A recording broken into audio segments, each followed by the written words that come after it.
Bien, merci Seigneur pour tout. Et puis merci pour tous les frères et sœurs. C'est vraiment une bénédiction, Seigneur. Guide-nous ce matin, s'il te plaît.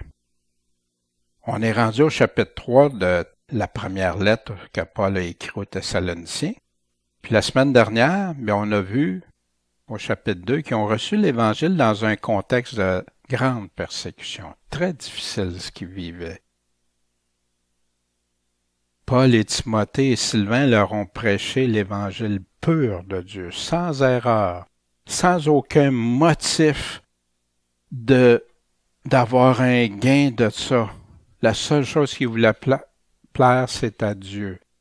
C'est pas plaire aux hommes, mais plaire à Dieu. Il leur a parlé comment ils se sont occupés d'eux, comme une nourrice, des tendres soins, puis comme un père aussi, avec autorité, avec ce qu'il fallait. Et Paul nous a parlé aussi des ennemis de Dieu qui se dressent contre Dieu, puis qui empêchent ceux qui voudraient entendre.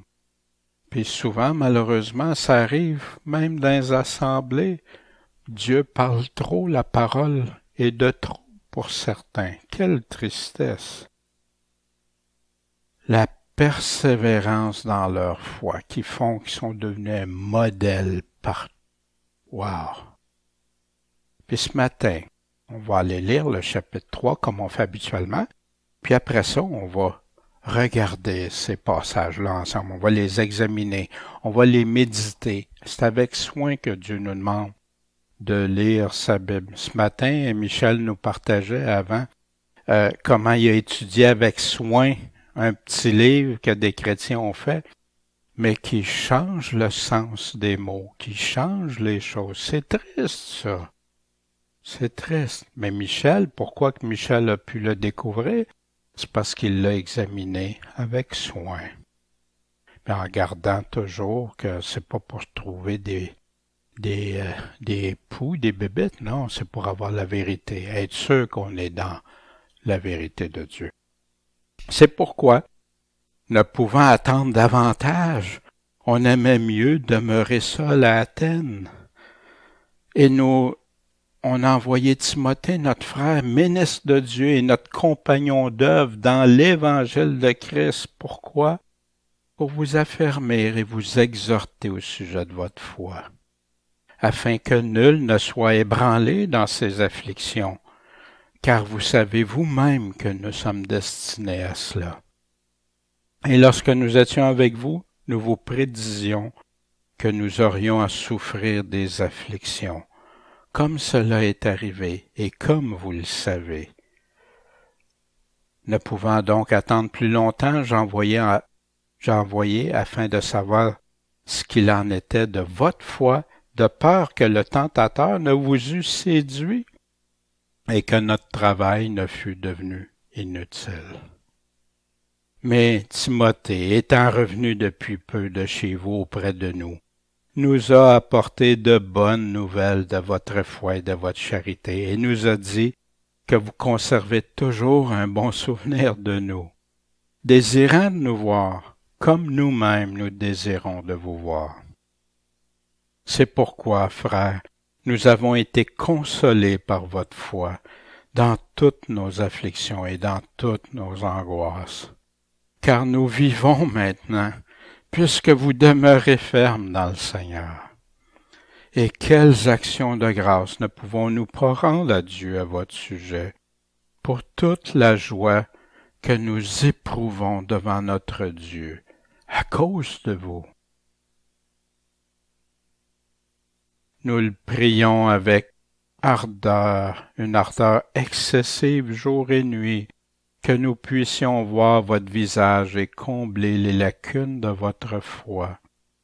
Que Dieu lui-même, notre Père et Jésus-Christ, notre Seigneur, conduise nos pas vers vous. Et que le Seigneur vous fasse croître et abonder en charité les uns envers les autres et envers tous, comme il en est de nous envers vous. Et qu'il affermisse vos cœurs pour qu'ils soient irrépréhensibles dans la sainteté devant Dieu notre Père, à l'avènement de notre Seigneur Jésus-Christ avec tous ses saints.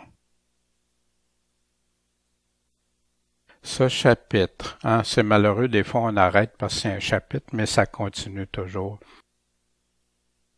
Paul ici est en train de préparer ce qu'il va dire plus tard dans le prochain chapitre, puis l'autre chapitre. Il a fait ça depuis le début. Puis là, ce matin, c'est quelque chose d'important qu'on va regarder ensemble, qu'on connaît, qu'on a déjà vu, mais qu'on va revoir, parce que cette lettre-là parle de l'avènement de Christ.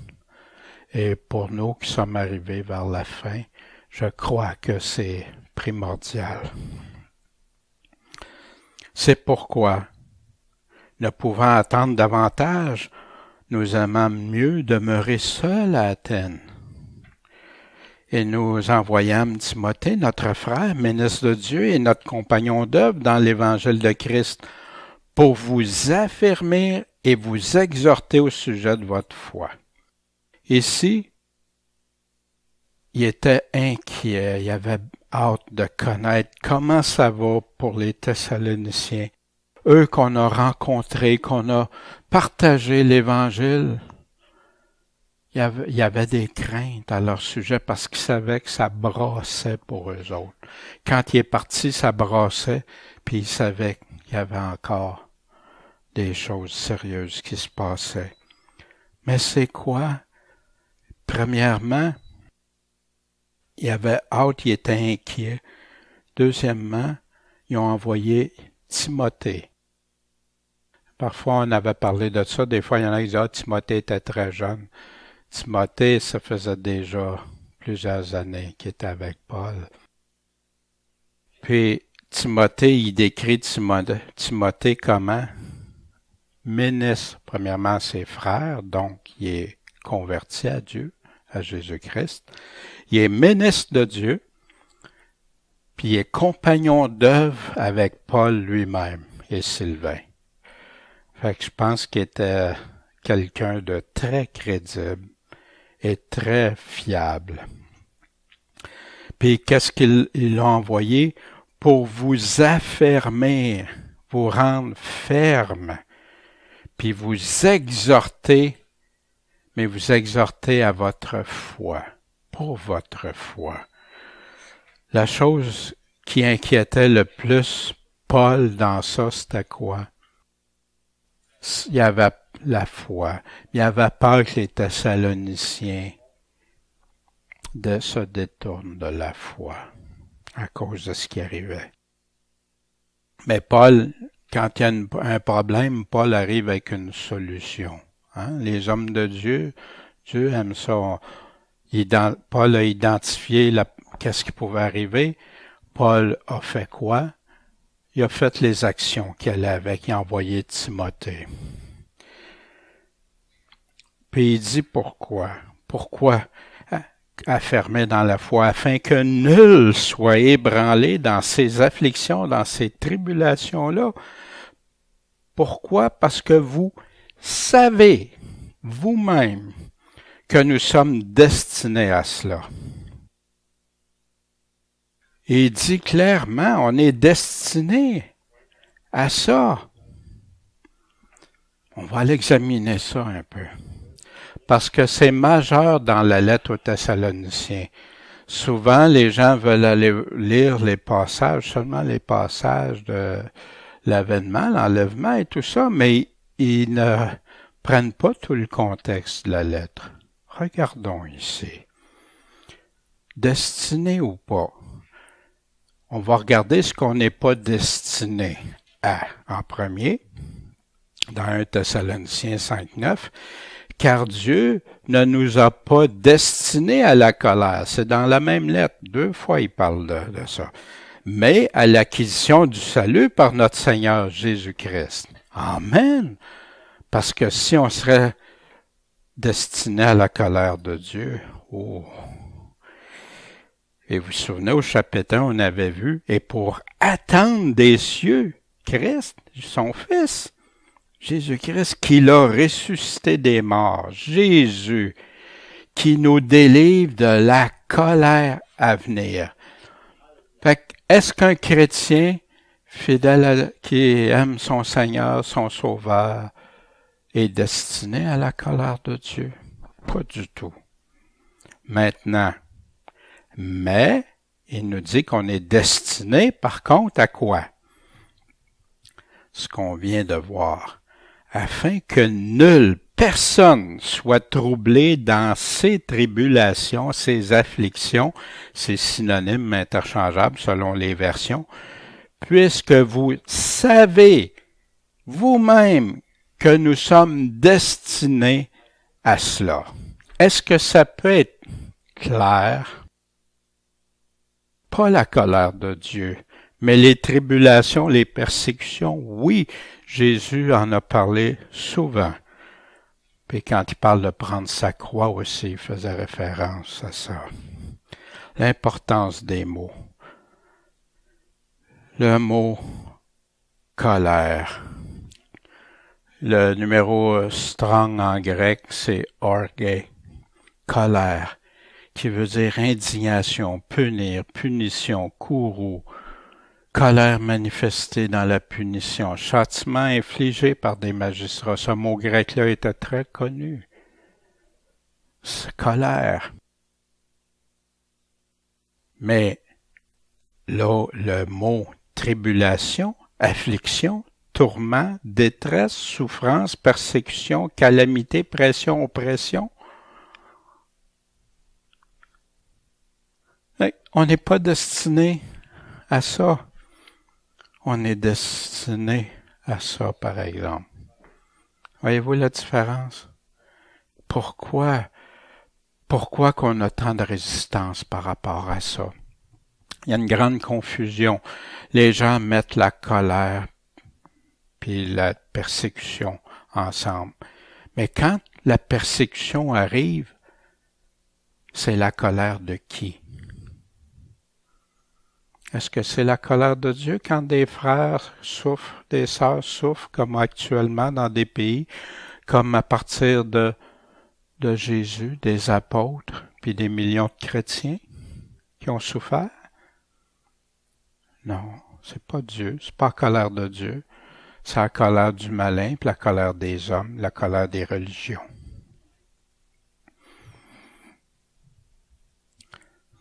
Ici, cette confusion de mots-là, qu'on tente de faire des synonymes avec.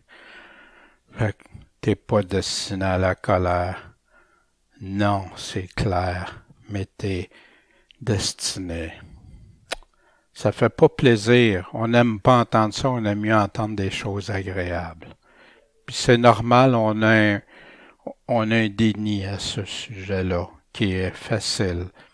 Mais si je veux rester attaché vraiment à ce que le texte dit, je peux plus contredire Jésus, je peux plus contredire Paul.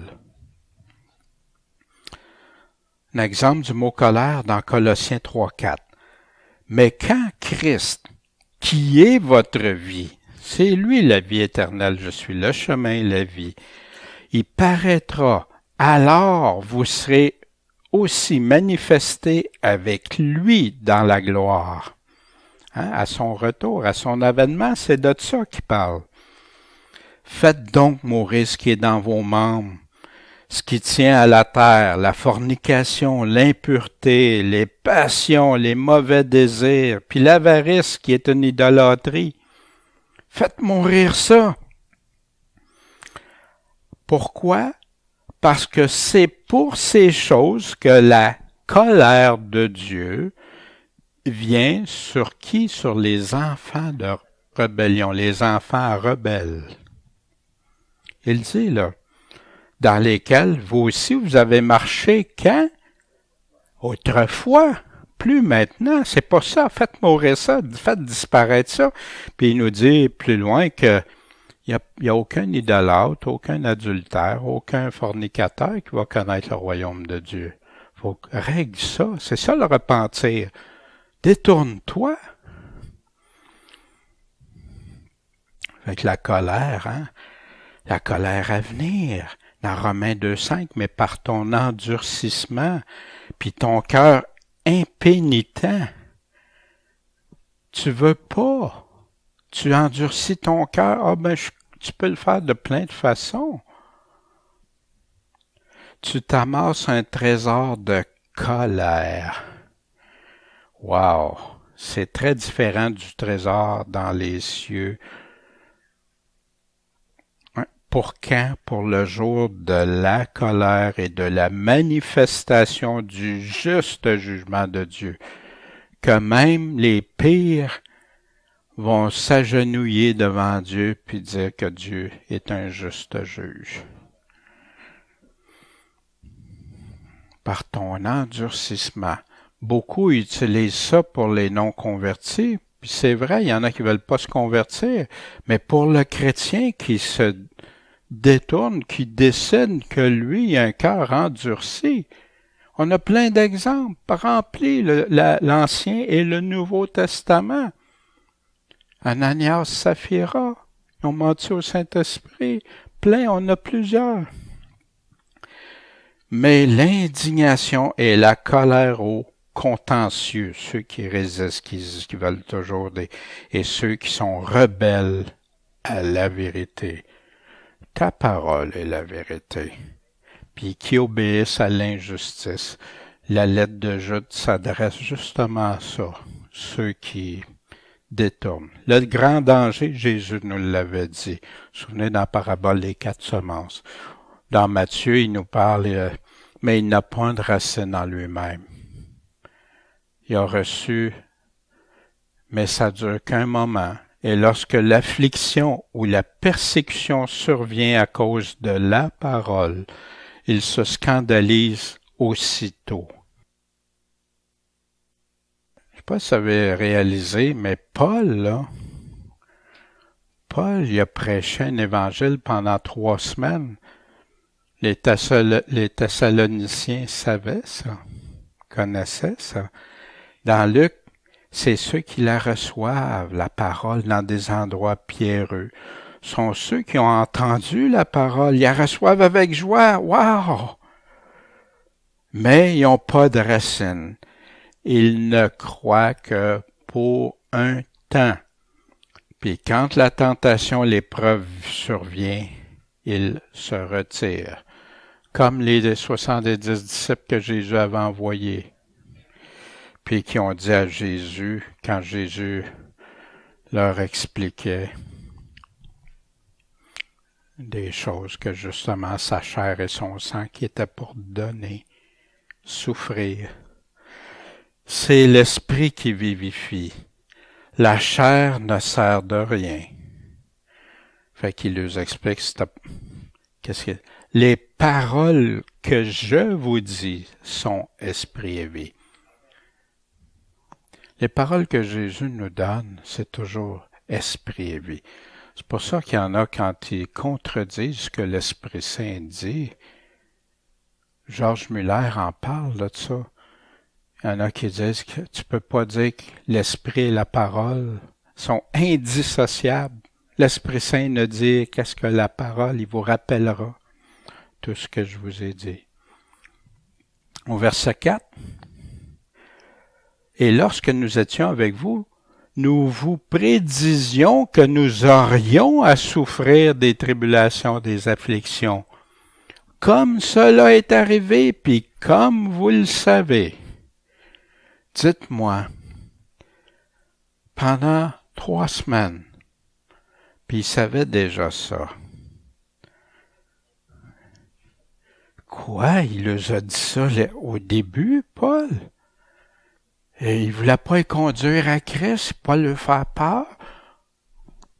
Quoi? On ne peut pas dire ça quand on prêche l'Évangile à quelqu'un. Il ne faut pas y dire qu'il va souffrir pour Christ. Voyez-vous, l'Évangile moderne a changé tout ça. Tous ceux qui se convertissaient savaient que leur vie était en danger quand ils confessaient le nom du Seigneur Jésus. César, ça faisait appeler le Seigneur, le seul Seigneur. Fait que c'était une guerre quand quelqu'un appelait quelqu'un d'autre Seigneur. C'est pour ça qu'il est forcé. On peut pas dire ça. Qu'est-ce que Paul disait à Timothée?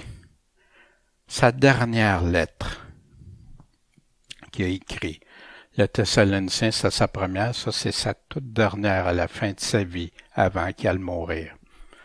Or, tous ceux aussi qui veulent vivre selon la piété en Jésus-Christ souffriront persécution, souffriront des tribulations, des afflictions, mais les hommes méchants et séducteurs iront en empirant.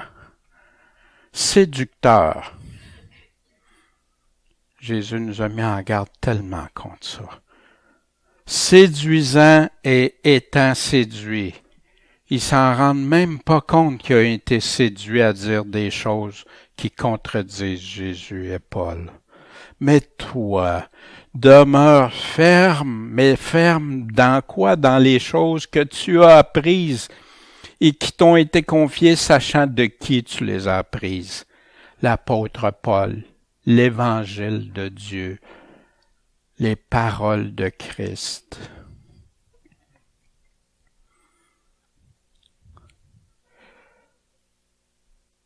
Et il dit aussi, vu que dès ton enfance, tu as la connaissance, il continue son explication, tu as la connaissance des saintes lettres qui peuvent te rendre sage à salut par la foi en Jésus-Christ. Puis là, il dit, toute l'Écriture est divinement inspirée. Puis je pèse sur le mot « toute » parce que beaucoup disent, l'Écriture, c'était juste l'Ancien Testament. Oups, un instant. Pierre qui parle de Paul, qui dit que Paul, comme Paul fait dans toutes ses lettres, ces lettres-là circulaient déjà. Moi, je vais croire la Bible avant de croire qu'un homme qui pense que c'est... Non, la Bible dit que les lettres de Paul étaient là. Même Paul dit, faites circuler à la Odyssée, puis tout ça, c'était connu et su. Toute l'Écriture est divinement inspirée, parce qu'il y en a qui disent que c'est juste l'Ancien Testament. Non. Et utile pour enseigner. Puis voyez-vous, quand Paul a écrit sa dernière lettre, les évangiles étaient déjà écrits. C'était écrit, ces évangiles-là.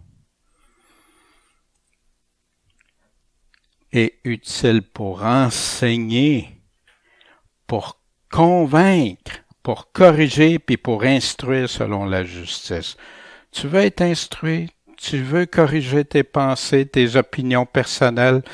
Si les mêmes pasteurs qui vont donner souvent ça pour appuyer des points de théologie, s'ils écouteraient juste que c'est quoi qui est utile, c'est la parole de Dieu, pas la théologie qu'on va ajouter qui deviennent philosophie et non plus tout l'ensemble de la parole de Dieu, afin que l'homme de Dieu soit accompli, réalisé et parfaitement instruit pour toute bonne œuvre. Si je suis parfaitement instruit par ce que Dieu dit, pourquoi que j'ai besoin des livres? Pourquoi que quand j'étudie pour devenir pasteur, c'était plein de livres? La Bible, oui, pour faire référence, aller piger ici et là des versets, mais plein de livres, des hommes, ce qu'ils ont dit, ça c'est important, ce qu'un tel a dit sur telle chose. Triste. Quand ils disent comme Dieu, c'est exactement dans le contexte de Dieu, amen. Mais quand c'est pas ça, quel fruit produit l'Évangile? Car vous savez, dans Hébreu, il disait, car vous avez aussi compati à mes liens. Paul était toujours dans des persécutions pour l'Évangile. Et vous avez accueilli avec joie l'enlèvement de vos biens, comme nos frères, ça leur arrive actuellement. Pourquoi? Sachant que vous avez pour vous dans les cieux des biens plus excellents, puis que ceux-là sont permanents. Où il a pris ça? Jésus disait, amassez-vous pas des trésors sur la terre, amassez-vous des trésors dans les cieux, où la rouille, la teigne, il n'y a rien qui peut atteindre ça. puis ils ont accueilli. Ça veut-tu dire que tous les chrétiens, ils sont tous fait enlever le bien? Non, pas toujours. Dieu a veillé à ça, puis on a besoin des choses, Dieu le sait, dans des circonstances, quand ça arrive, comme ceux de la fin, quand ça va être le temps pour la marque de la bête, ils vont choisir quoi? Oh, pas de danger, on va être parti avant. C'est pas ce que je comprends quand j'étudie attentivement ce que Paul puis Jésus dit. On le verra plus tard. Un des exemples de la foi, vous vous souvenez le chapitre de Hébreux, Hébreux 10 à la fin, puis Hébreux 11 nous parle de la foi. Qu'est-ce que c'est la vraie foi? Puis il y en a qui ont subi plein de choses pour la foi. Ici, par la foi, Moïse étant déjà grand, fait qu'il était en âge de pouvoir décider, refusait d'être nommé fils de la fille de Pharaon, choisissant plutôt d'être affligé, d'avoir des tribulations, d'avoir des afflictions avec le peuple de Dieu que de jouir pour un peu de temps des délices du péché.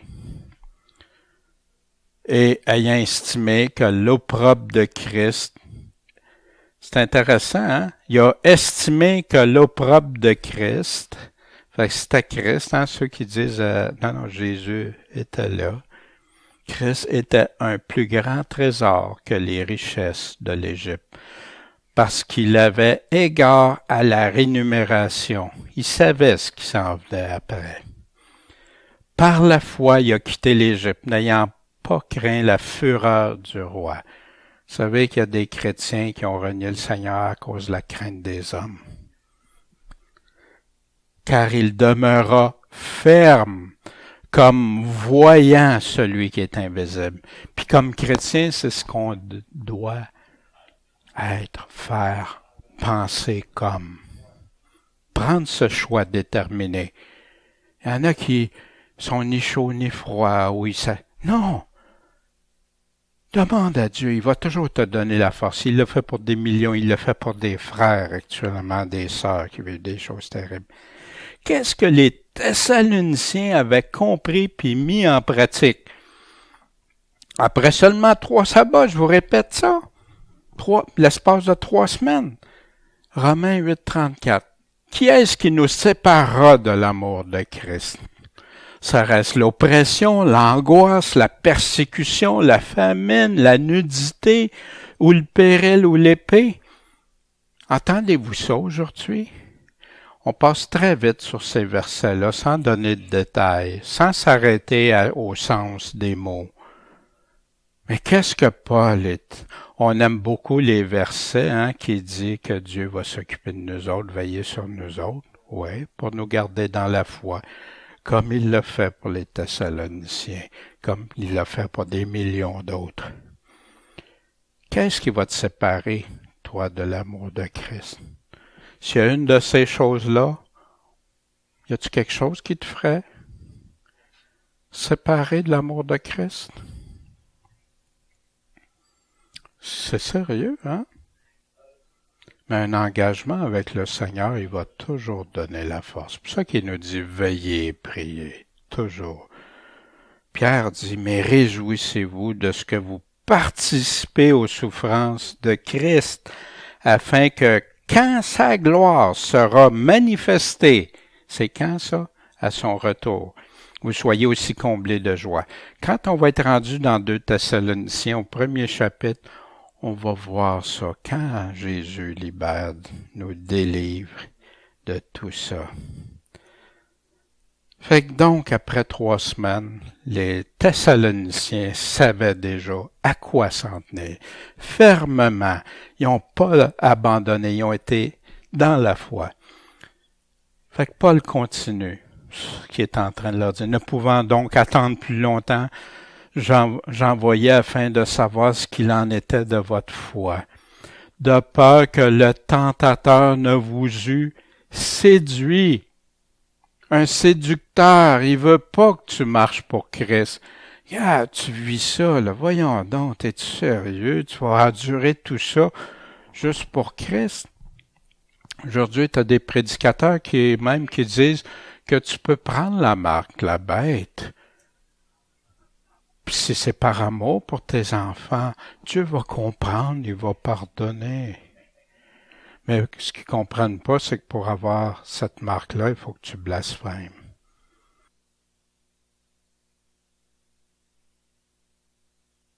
De peur que le tentateur vous ait séduit.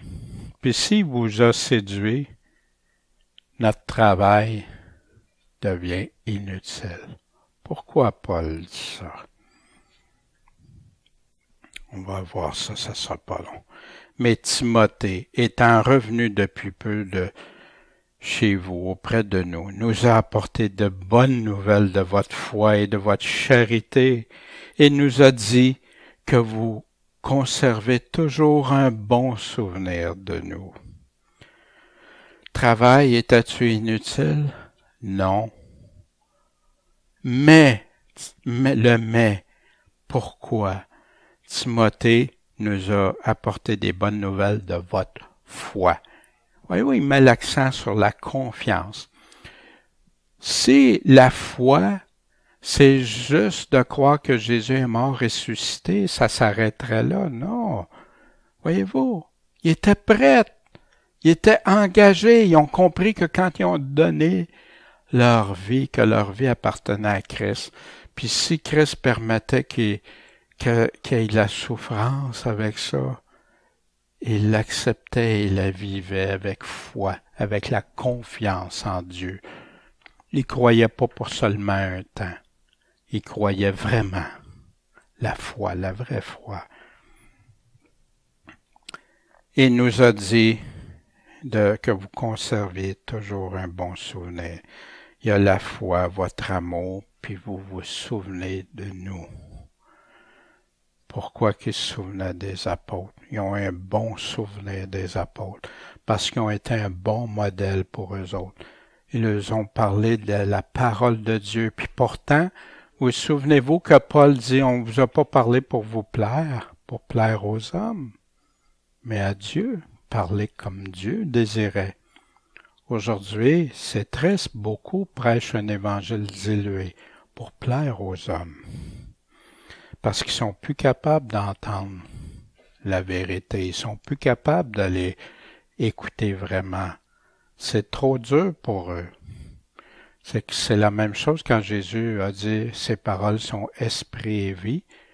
Et là, qu'est-ce qui est arrivé dans les 70?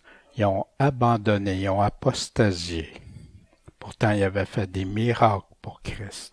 Ils avaient prêché pour Christ.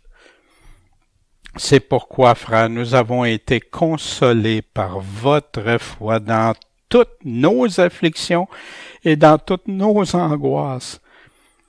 Fait, qu'est-ce qui a consolé Paul, Sylvain et Timothée? Qu'est-ce qui les a consolés? Votre foi. Pendant que Paul relaxait sur le bord de la mer en quelque part, non, pendant qu'il était dans des afflictions, qui se faisaient battre, lancer des pierres, toutes sortes de choses qui arrivaient, même dans leur angoisse. Voyez-vous, qu'est-ce qui console? Qu'est-ce qui va consoler des frères qui vivent ça actuellement? C'est quand ils savent que d'autres frères, d'autres sœurs gardent la foi. Ça le console. Paul disait-tu vrai quand il a dit qu'il a été comme une nourrice, comme un père pour eux? La foi ferme, la charité, puis ils se souviennent. Puis là, il continue. Car nous vivons maintenant dans nos afflictions, nos angoisses, tout ce qui nous arrive, on vit. Puis il répète pourquoi. Puisque vous demeurez ferme dans le Seigneur. Votre foi, c'est ça la foi. Demeurez ferme, persévérer, restez quoi qu'il arrive. Mais quel évangile qu'il les a prêché? Où est-ce qu'il a pris ça pour qu'il les aille parler brièvement, puis qui était prêt à tout affronter, puis qui était devenu un modèle pour toutes les autres. Allons voir où il a pris ça. Des fois, il y en a qui prêchent comme si Paul aurait un autre évangile que celui de Jésus-Christ. Non. Qu'est-ce que Jean dit? Ça, c'est dans les derniers discours de Jésus avant qu'il parte, sa mort, puis sa résurrection. Demeurez en moi, puis moi je demeurerai en vous. Comme le sarment ne peut porter du fruit de lui-même, si il ne demeure au cep, vous non plus, si vous ne demeurez en moi. Hein, les si, c'est toujours conditionnel.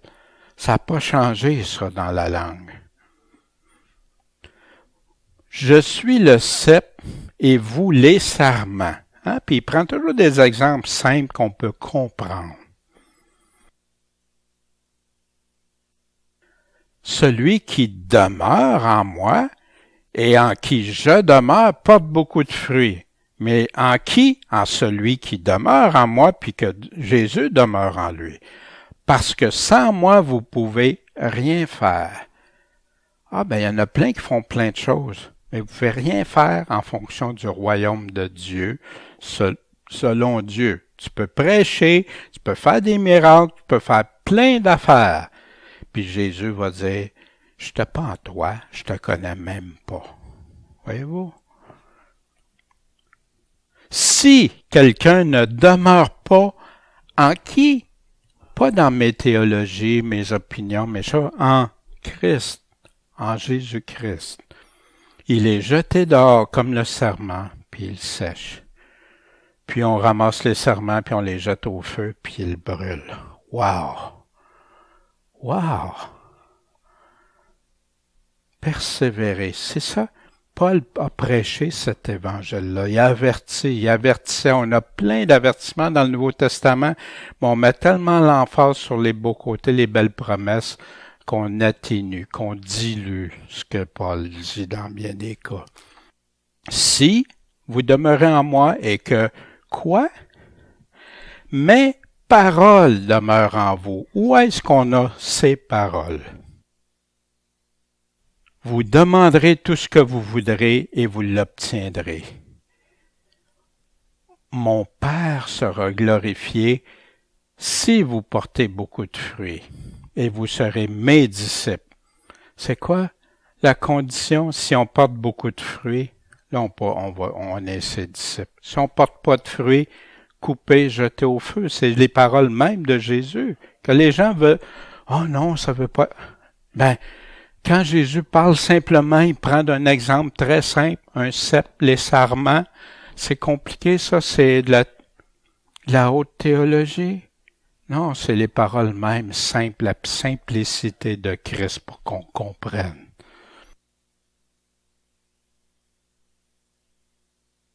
Comme mon Père m'a aimé, je vous ai aussi aimé. Oh, merci Seigneur.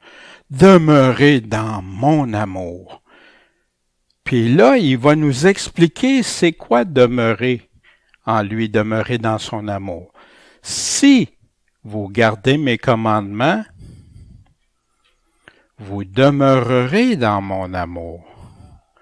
Et vous, car t'as abandonné ton premier amour, de quoi il parle? Comme j'ai gardé les commandements de mon Père et que je demeure dans son amour. Jésus-Christ a obéi à tous les commandements du Père. Maintenant, il nous dit, comme le Père a dit, celui-ci c'est mon Fils bien-aimé, écoutez-le. Puis il nous dit quoi? Qu'est-ce qu'il est en train de nous dire?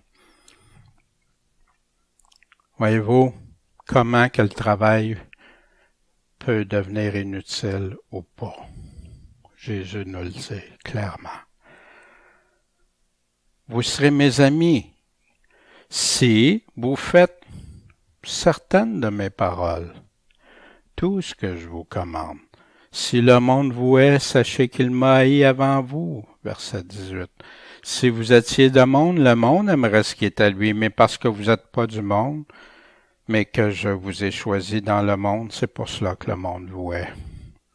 Il explique aux chrétiens pourquoi ils sont haïs, pourquoi ils sont persécutés. Souvenez-vous de la parole que je vous ai dite, le serviteur n'est pas plus grand que son maître. S'ils m'ont persécuté, ils vous persécuteront aussi. T'es-tu caché, Paul, as-tu prêché un autre évangile que Jésus? Non, c'est pas ça que les Thessaloniciens le savaient. Prends un général qui informe pas ses soldats que ça va brasser sur le terrain. Puis regarde dans quel état ils vont être. Mais prends un général qui leur dit ça va être dur, ça va être difficile. Même les politiciens qui ont utilisé ça, qui ont dit que c'était pour avoir des périodes difficiles, les gens se sont préparés, puis ont serré la ceinture, puis ils n'ont pas été si amers après ça envers eux parce qu'ils savaient. Mais ceux qui font des belles promesses, puis que ça tourne au vinaigre, regardez la foi qu'ils ont dans ces politiciens-là après. Ça, c'est des exemples terrains du monde, bien sûr. S'ils ont observé ma parole, ils observeront aussi la vôtre. Parce que la vôtre, c'est la parole de Dieu que tu répètes, pas la tienne. Mais ils vous feront tout cela à cause de mon nom, parce qu'ils connaissent pas celui qui m'a envoyé. Si j'étais pas venu et que je ne leur ai pas parlé, il n'y aurait pas de péché. Mais maintenant, ils n'ont pas d'excuse pour leur péché. Celui qui me hait aussi mon Père. Jésus dit qu'est-ce qu'il y en est. Puis Jésus aussi parle. C'est quoi l'aimer, puis c'est quoi le haïr. Tu l'aimes? Suis-moi, obéis. Jésus va plus loin, mais quiconque entend ces paroles que je dis, puis les met pas en pratique, sera comparé à un homme insensé qui a bâti sa maison sur le sable. La pluie est tombée, les torrents se sont débordés, les vents ont soufflé et ont fondu sur cette maison-là. Elle est tombée et sa ruine a été grande. Qu'est-ce qu'il veut dire quand sa ruine est grande? Puis, voyez-vous, quiconque entend ces paroles que je dis, ça revient toujours à ça, aux paroles de Jésus et de ses apôtres qu'il a choisis. Puis la pluie, ça représente la persécution, les afflictions. Voici Cyprien qui a vécu dans les années 200-258. Il a écrit une lettre à son ami Donatus. Nous vivons dans un monde mauvais en l'an 200, Donatus. Un monde incroyablement mauvais. Mais j'ai découvert au milieu de ce monde des gens paisibles et saints qui ont appris un grand secret. Ils ont trouvé une joie 1000 fois supérieure au plaisir de notre vie de péché. Ils sont méprisés et persécutés, mais ils ne s'en soucient pas. Comme ceux qui allaient se donner au lion, ils savaient qu'ils allaient au lion, aux flammes, puis tout ça. Ils sont maîtres de leur âme. Ils ont pris un engagement déterminé. Ils ont vaincu le monde. Ces gens Donatus, ce sont des chrétiens. Et je suis l'un d'entre eux. Ah, moi, quand j'ai vu ce texte-là, wow. Et voyez-vous, ceux qui disent que tu viens à Jésus pour les bénédictions, la prospérité, les richesses, c'est vrai, mais pas pour ce monde-ci. Pas pour ce monde-ci, pour le monde. La confiance que tu as en lui. Ceux qui peuvent pas tuer l'âme après ça. Ça veut pas dire qu'il ne te donnera pas de bénédictions ici, qu'il ne s'occupera pas de toi. Mais dites-moi, Paul, as-tu vécu dans la richesse? Pierre? Les apôtres, c'est-tu des personnes qui sont devenues riches parce qu'ils aimaient le Seigneur, qui ont suivi le Seigneur? Voyez-vous? Il nous bénit spirituellement. Puis oui, il va nous donner le manger, le boire, le nécessaire. quelles actions de grâce pouvons-nous pas rendre à Dieu à votre sujet?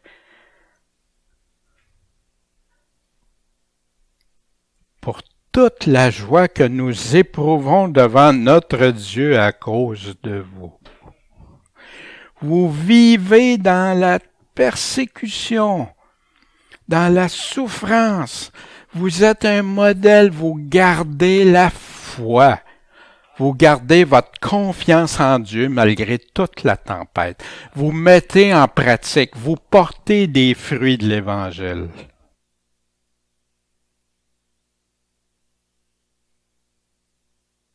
Jean 15, 33. Je vous ai dit ces choses afin que vous ayez la paix en moi. Vous aurez des tribulations, des afflictions dans le monde. Mais prenez courage, j'ai vaincu le monde. Voyez-vous, vous ayez la paix en moi. Mais vous allez avoir des tribulations. Je vous donne pas la paix comme le monde. Il nous donne une paix avec Dieu. Une paix qui fait que même dans nos pires circonstances, qu'on a de la peine, qu'on est affligé, qu'on va avoir des choses, la paix de Dieu vient placer un baume dans notre âme, notre cœur. Incompréhensible. Autant que les chrétiens qui s'en allaient, puis ils se faisaient brûler sur le bûcher en chantant des cantiques au Seigneur. Ça peut-tu se faire sans la paix de Christ, hein?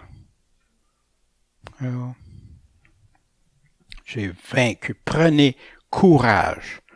Laissez-vous pas apeurer. Prenez courage. Du courage, ça ne veut pas dire qu'on n'a pas peur. Ça veut dire qu'on a peur, mais qu'on sait qu'à la fin, ça va être la victoire.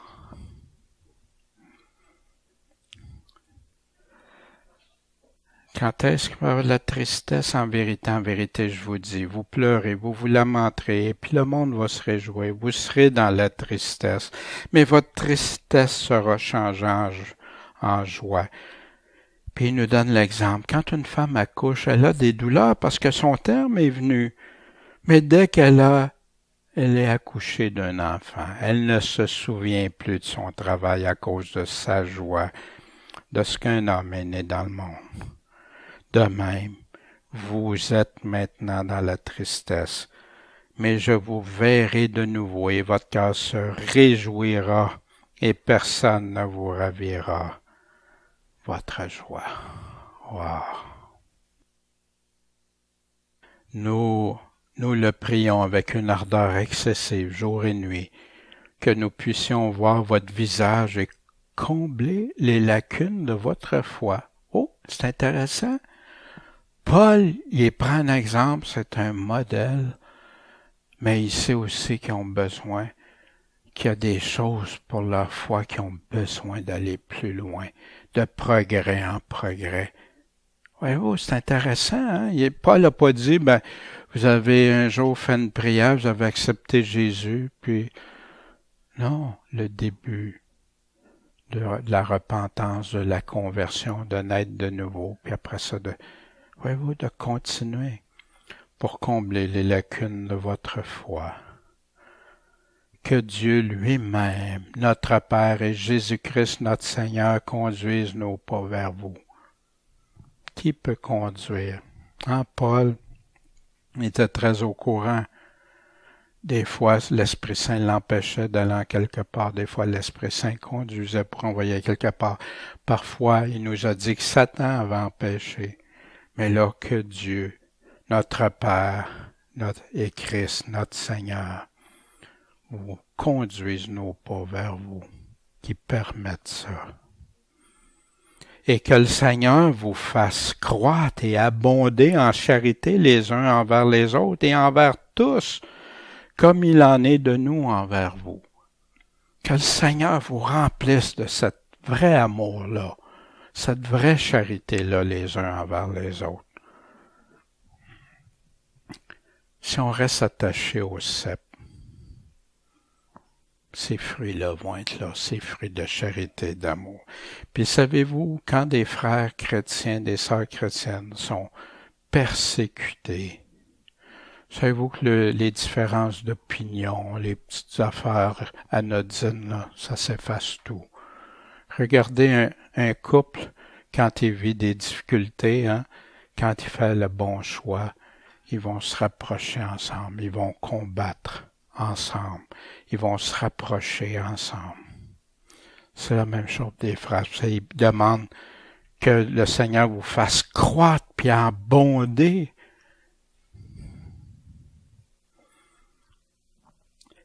Et qu'il affermisse vos cœurs. S'affermir. Voyez-vous pourquoi ils voulaient aller voir les lacunes de leur foi pour les affermir? Pour vos cœurs, pour qu'ils soient irrépréhensibles. Comment?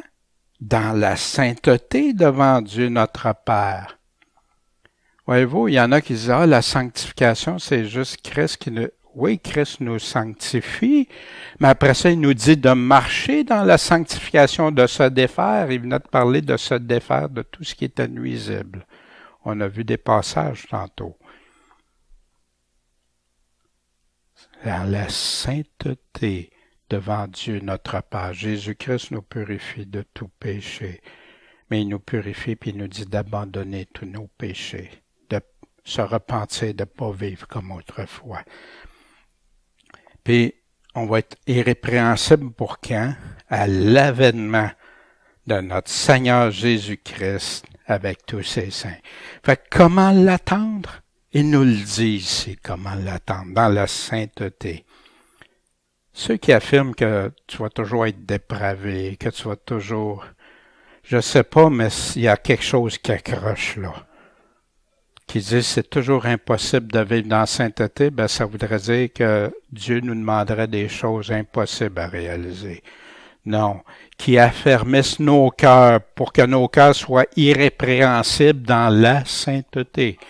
On est dépendant de lui. On est dépendant du cep. Mais si on reste pas, on demeure pas en lui, puis on n'obéit pas, on l'aime pas, on n'obéit pas à ses commandements, ça marchera pas, c'est sûr. À l'avènement de notre Seigneur Jésus-Christ avec tous ses saints. Ça, on va y revenir avec tous ses saints, il nous en parle ailleurs. À Timothée, il disait, l'avant-dernière lettre qu'il a écrite, de garder le commandement sans tâche et sans reproche jusqu'à l'avènement du Seigneur Jésus-Christ. Quand il parlait de garder le commandement sans tâche, sans reproche jusqu'à l'avènement, de quoi il parlait juste avant? On n'ira même pas voir toute la lettre, mais on va aller voir ça. Mais toi, ô homme de Dieu, fuis ces choses, ceux qui sont attirés par les choses du monde, l'argent et tout ça.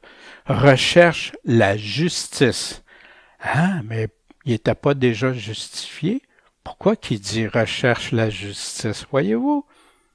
Des fois, moi, je repense à comment on m'a présenté certaines choses de l'Évangile, puis qu'on dissociait des choses. La piété, la vérité qui est selon la piété qu'on avait déjà vue. C'est ça la vérité. Ceux qui disent la piété, c'est pas important pour être sauvé, ben ils contredisent plein de passages. La foi, la charité, la patience et la douceur. Combat le bon combat de la foi. Saisis la vie éternelle à laquelle tu as été appelé. Saisis-les. Et pour laquelle tu as fait une belle confession en présence de plusieurs témoins. Oui, il a fait une confession de foi, mais qu'est-ce que Paul est en train de dire? Il dit, maintenant que tu as fait ta confession, tout est réglé. Non, tu ne trouveras pas ça. Ceux qui croient en Jésus-Christ, qui écoutent ma voix et me suivent, personne ne les ravira de ma main, mais il donne ses conditions. Tu ne peux pas découper la phrase qu'il est en train de dire comme ça. Vous vous souvenez, dans les chapitres, j'ai dit d'observer dans les chapitres qui parlent de l'avènement du Seigneur. Mais à quoi c'est relié? On avait vu au chapitre 1, pour attendre des cieux son Fils qui l'a ressuscité des morts, Jésus qui nous délivre de la colère à venir. Quel enseignement est relié à ça? Quelle exhortation? Au chapitre 2, car quelle est notre espérance ou notre joie ou notre couronne de gloire? N'est-ce pas vous aussi, en la présence de notre Seigneur Jésus-Christ, à son avènement? Vous êtes notre couronne de gloire. Ah, puis vous êtes un modèle, vous persévérez, puis on veut combler ce qui manque à votre foi. Qu'il affermisse vos cœurs pour qu'ils soient irrépréhensibles dans la sainteté devant Dieu notre Père, à l'avènement de notre Seigneur Jésus-Christ avec tous ses saints. Quel enseignement qu'on retient de ça. Quel enseignement ici, voyez-vous? Puis les autres, on va les voir, hein? Puis je vous encourage à les observer, à les méditer, à réfléchir. On les verra dans les 2 autres chapitres. Voyez-vous, on va voir aussi de chapitre 4, celui qui est des chapitres qui est le plus découpé, le plus enseigné souvent, mais découpé de son contexte. Et on commencera à aborder ce chapitre-là, parce qu'il y a 2 thèmes principaux dans ce chapitre-là, la suite du chapitre 3 et après l'événement. Ici, des réflexions des années 1700 des pasteurs d'autrefois. Paul, pressé par l'amour qu'il portait aux Thessaloniciens, n'eut aucun repos jusqu'à ce qu'il leur eût envoyé Timothée pour savoir de leurs nouvelles, puis pour les affermir dans la foi. On voit dans cette conduite que la sollicitude pastorale inspire aux vrais pasteurs. L'amour qu'ils ont pour le Seigneur Jésus et pour ses brebis fait qu'ils sont continuellement occupés des besoins de leur troupeau et qu'ils pourvoient leur édification par tous les moyens possibles. On trouve dans la manière dont Paul parle de la consolation extraordinaire qu'il avait ressentie en apprenant par Timothée la persévérance puis le bon état des Thessaloniciens, et dans les actions de grâce qu'il a rendues à ce sujet, les expressions les plus vives et les plus convaincantes de satisfaction, de tendresse et d'estime. Cet apôtre leur témoigne qu'il ne pouvait assez bénir le Seigneur à cause de toute la joie dont il était comblé devant Dieu, en pensant à eux. Rien ne touche plus vivement les fidèles serviteurs de Jésus-Christ. Rien ne leur donne plus de contentement que lorsqu'ils voient la foi et la piété de ceux sur qui Dieu les a établis. Et c'est toujours là le principal sujet de leur action de grâce. Voyez-vous la différence? Aussi bien que de leur prière. Tous les chrétiens doivent avoir les mêmes sentiments et travailler pour le même but avec tout le zèle dont ils sont capables, tant pour la consolation de leur conducteur que pour l'avancement de la gloire de Dieu et pour leur propre salut. C'est ce qui est exprimé dans ce vœu saint de Paul. Que le Seigneur vous fasse croître et abonder en charité les uns envers les autres, de sorte que vos cœurs soient affermés dans la sainteté et que vous soyez irrépréhensibles devant Dieu, notre Père, lorsque notre Seigneur Jésus-Christ viendra avec tous ses saints. Amen. Je trouve que ces commentaires sont pertinents, véridiques. En conclusion, à quoi on est destiné ou pas destiné? On n'est pas destiné à la colère de Dieu. Est-ce qu'on est destiné à souffrir dans ce monde-ci? La Bible est claire à ce sujet-là, je crois. Est-ce qu'on doit se laisser ébranler par ça? Non, on doit prendre courage. Comme j'ai vaincu le monde, vous vaincrez le monde. Jésus-Christ cherche des vainqueurs, à celui qui vaincra. Écoutez ce que l'Esprit dit aux églises, aux 7 églises. Celui qui vaincra aura les promesses. Il promet de la vie éternelle, il promet ceux qui vont aller jusqu'à la mort. Il promets à ceux qui gardent la parole, t'as peu de force, mais tu gardes ma parole de la persévérance.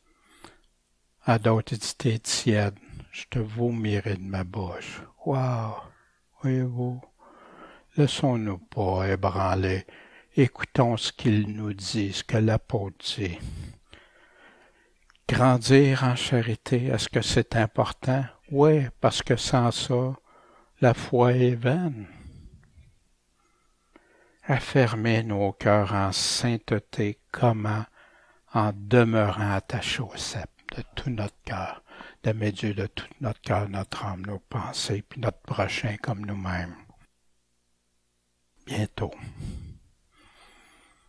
Je viens bientôt, que Jésus nous dit.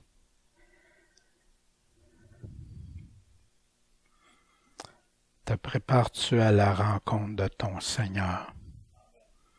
Crois-tu ce qu'il te dit? As-tu des craintes? Amen!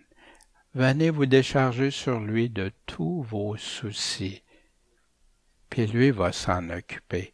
Je vous donne la paix, ma paix. Il peut enlever plein de choses. Ça ne veut pas dire que ça va toujours être beau, au contraire, mais pire c'est, plus la grâce de Dieu va nous suffire.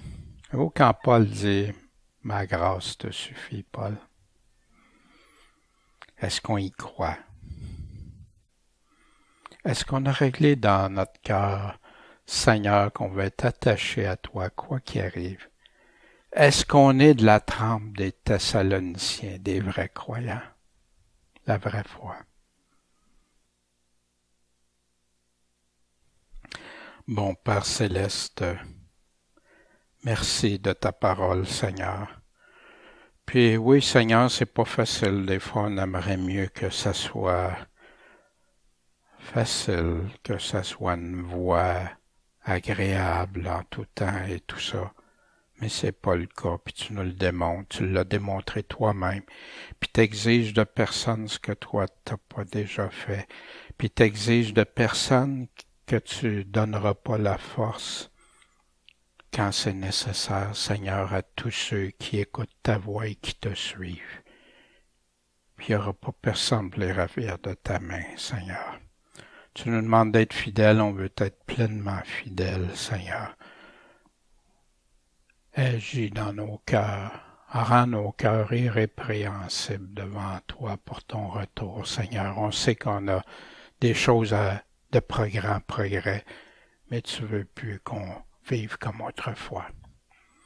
Aide-nous et qu'on soit tous en train d'être des témoignages par nos vies qui se veulent une vie qui te suivent, qui t'obéissent, qui obéissent à ce que tu nous demandes. En ton saint nom, Seigneur, Maître et Sauveur Jésus-Christ. Amen.